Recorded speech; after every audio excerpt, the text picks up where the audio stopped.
All right. Still, after looking at the film, awfully proud of our guys and the way they battled.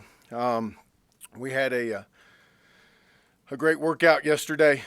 Talked about it. Got to turn the page and get ready for Wake Forest. It's going to be an incredible challenge for us here at home. We're celebrating a fine football coach and Coach Foster. Um, Obviously, deserving of having a special day. He's meant a tremendous amount to Virginia Tech, and we all know all that sort of stuff. So our focus is on the big challenge that we have in front of us. You're talking about a team that's only lost one ball game, that's really good in all three phases of the game. Offensively, one of the better offenses in America. Defensively, do a great job taking the ball away. I think they're like +7 in the turnover margin. They're just well coached and playing well. That one little blip in the shootout in the Louisville game, they made a tremendous comeback to give themselves a chance. Gave up a few plays on special teams, but other than that, they've been really successful. So I'm excited about the way our kids approached yesterday. We know we have a huge challenge, and we're ready to get to work. For those of us who've been around the program for a while, you kind of remember the last time Tech played Wake. It was a 6-3 game. Now this offense that Wake Forest has seems a lot better. What's the most impressive part that they've done, and kind of the slow build that Dave Clawson's had there with that? Well, if you look at what they're doing, it's unique in terms of it's kind of hard to describe. You have to see it. The tempo with which they operate in the backfield is just a little bit different. I'm not sure that I've seen anybody else do it. They're having huge success with it. Heavy into the RPO game, the quarterback run game, running the ball on the inside and the outside, and then pretty darn good throwing it around. All that combined with they are operating at high speed. They are really pushing the tempo every single down, every single play. I did not look up how many plays they're averaging in a game, but I know it's a lot watching the film. So you combine that with the formations and the unbalance and the quads and all that sort of stuff, it can make for difficult on you communication-wise, getting lined up and having a chance to be sound against both the run and the pass. I know you said Hendon was close for Saturday against Notre Dame. Do you anticipate him starting this weekend? Yeah, we'll see. I stepped out there twice so far this year on the injury deal and been wrong on both of them, with Damon Hazelton and Hendon. So I don't know. We'll see if he's practices all week and does well. Then then Hendon will be the starter. I don't know if that's going to happen or not. So. When you look at that possession at Notre Dame with about 7 minutes to go, you guys got a couple first downs, but only threw it once on the 3rd and 9. Did you when you rewatched it, did you think you should have tried to be more aggressive? Tried to kind of get downfield a little bit there. What do you kind of look back on in that possession in the fourth quarter? Oh, there's plays on both sides of the ball that we analyze and talk about and woulda, coulda, shoulda done differently or better. So we hash all those things out. The bottom line is we went into the game 17.5-point underdogs, trying to get it into the last 5 minutes to try and win the game. That's what our team was talking about. That's what we were preaching. We knew that if we did that, we'd find a way to pull it off because that's what we've done before, and we came up short. Now the challenge for us is emotionally and mentally to go get recharged back up because we got a great football team coming into our place now. Justin, you guys did so much right against Notre Dame, and now with these last 4 games and kind of holding your own, you guys have your chance to win the Coastal here if you just take care of business. What is the message to the kids, kind of keeping them focused coming off of that Notre Dame game? Well, I tell them that you guys will all handle all the distractions for us. That you'll talk about all that other stuff, right. And I mean that sincerely and out of respect for your all's jobs. That's what you guys do. That our job is to take care of us, and we have more than we can say grace over this week in terms of Wake coming in here. So, our guys understand, they can feel the confidence rising, the ability in each other, the feeling of trust in each other continuing to build. We've got to go out and focus on what we can control and get ready for this one. Think of the injured guys last week. Janzi looked like he was in the boot after the game. Is that anticipated to be a long-term deal, or do you think he? I don't know yet. We'll see. We'll have a meeting tonight, and I'll have more information. I just don't know yet.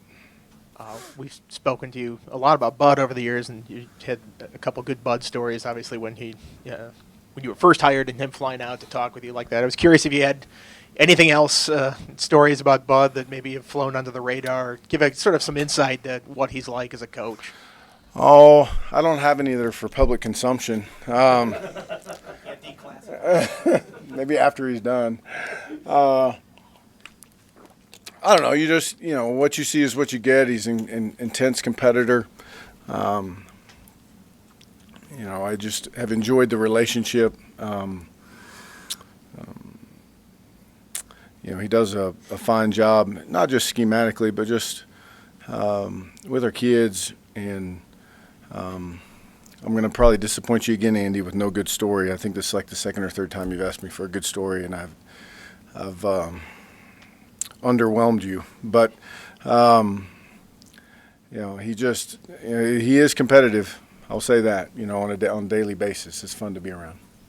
Terrius Wheatley on that play steps out of bounds and then touches the ball. Is that a play you guys have kind of practiced or looked at? How does you even come into a situation like that? Well, funny you should ask. Every Friday, we do this in preseason. We have a huge catalog of all the squirrely things that can happen, and we watch them. We don't sit down and watch 2 hours of it as a team, but we watch them bit by bit through fall camp. Some of them are special teams oriented, some of them are offense and defensive oriented situations. And then every week on Friday, after we finish our Friday walkthrough, we get together and I show them clips, strange things, odd events that have happened across the country in the previous week, just to kind of keep us up to date. Basically have a network of coaches and support personnel that text me whenever they're watching a game and they see one.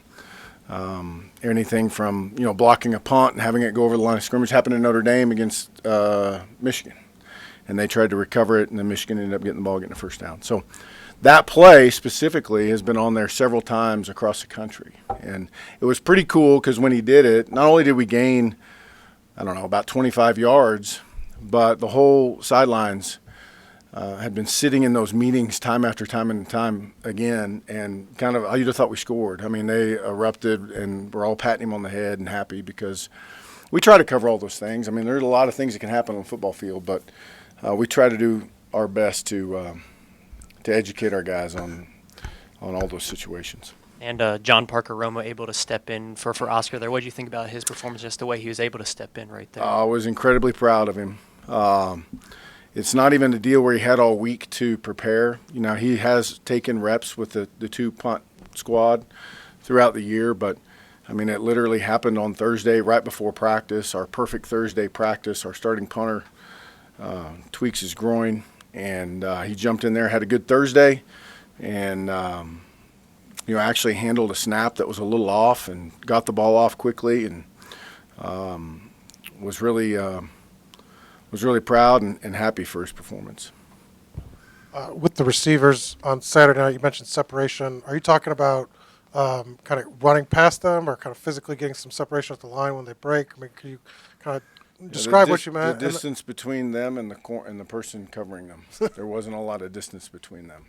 But is that something that they need to it varies on play to play? Like how, Sure. Some of it's technique. Some of it is I thought those guys were good players. Some of it is we had some separation. We could add better ball location. Some of it is maybe we could have done a couple other things, make it a little bit easier on them. It's kind of all those things. The some of it is you're not going to get much separation versus good people, and you got to make contested catches. You know, Trey made a big contested catch down there in the fourth quarter. So a little bit of everything. I was going to add, and some, there were a couple times, guys get their hands on the ball and dropped it. I mean, was that, and some of those throws weren't perfect, but are those plays you kind of look at on a case-by-case basis, or are you kind of, if they touch it, they got to bring it down? What do you see with the receivers? Well, I would say our receivers feel that way. You know what I mean? They feel like if they can get to it, they should be able to bring it down. We've made a bunch of those plays, and we'll need to make them moving forward. But I love that group of guys. Like they're out there competing, and we're just a little off.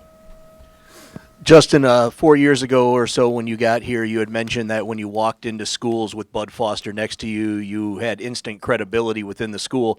Do you feel like you and the rest of the staff have done enough now with him leaving that credibility carries over to Virginia Tech from a recruiting standpoint? Well, that's an interesting question. Certainly. I mean, I haven't projected this forward. We're kind of in the moment right now. You know what I mean? Like, I'm anxious for this season and doing everything we can to send Coach Foster off the right way, our seniors, and continuing to build for the future. So, I haven't really projected things forward very much. To go back to special teams for a second, that kick return at the very end, I guess is sort of a Hail Mary play, for lack of a better term. Yeah. When you have a play like that you break out once in a blue moon, I mean, did you like what you saw? Was it executed right, or is that something that you thought could be better there? Well, we got beat by the right guys. Does that make sense? Like, we knew what we were doing. I mean, I would have rather gone for a touchdown, but we executed it in terms of what we were supposed to do correctly. We didn't block enough people. And with Waller being out in the first half of this game, how do you feel like those backup cornerbacks, Chapman and some of the guys lower down, are prepared for this kind of matchup specifically? Sure. Well, it's going to be a challenge. We got to get them ready. I really have been pleased with how Armani has continued to come along. Just continues to get better. Made special mention of him yesterday in the meeting. He just continues to work and get better. And Javon's played in a bunch of games. Jermaine is definitely kind of coming into his own, and he's going to be missed. But that's part of the job of a team. Is the next guy up's got to step up and play at a high level. Justin, looking at Quincy's performance on Saturday, what impressed you the most, and where would you like to see the most improvement going forward? Oh, I mean, the moment wasn't too big for him. He didn't get rattled. We got to make some more plays, and our execution levels got to continue to increase. But he got in there and was tough and competed in a tough environment versus a very good defense. So I'm encouraged by that part of it. We have plenty to work on moving forward. Justin, Wake Forest has two very explosive receivers in Surratt and Washington. What have you seen from them looking at the film so far? Well, they've got size, and it's a two-headed monster. It's not just the passing game. It's they can run the football as well, which creates one-on-one matchups, and those guys have been really good in those situations. So ability to get some of the separation we talked about earlier and make big plays down the field. Coach Dave Clawson's obviously done a very good job over at Wake Forest. Have you faced him before? Do you have any personal relationship with him? And what do you think he's done to take Wake Forest from kind of a lower tier program into the ACC to a team with a little bowl streak of their own right now? No, I've not coached against him before. We have a good relationship. I enjoy visiting with him at the meetings. I think he's done a great job developing players. When you start to look at them,